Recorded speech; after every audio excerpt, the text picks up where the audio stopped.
We really haven't thought much about how climate change is going to affect a whole range of issues in the future. For example, in the case of water, a lot of water is stored on mountains, and when the temperature's warm, the water comes off the mountains sooner. And we don't have a lot of buckets to catch the water.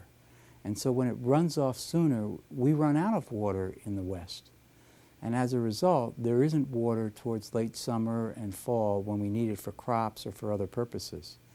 And this is not some theoretical or imaginary problem. It's happening now.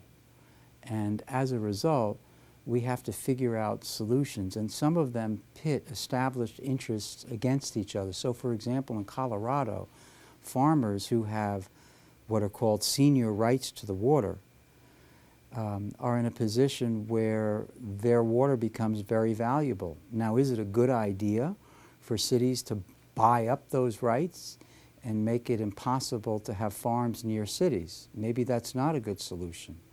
And so there are some creative ways to do that, but it requires a meeting of lots of different interests and lots of different parties to try to figure out what that better way is.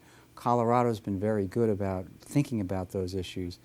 And these are issues that are not decades away, but they are years away, if not sooner. The ILR School is uniquely positioned as a result of having the Scheinman Institute in its midst.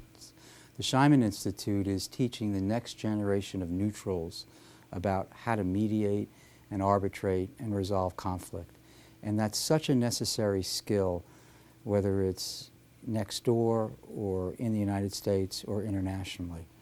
And the Scheinman Institute is far-sighted in recognizing that conflict resolution skills extend beyond labor relations to a variety of other areas.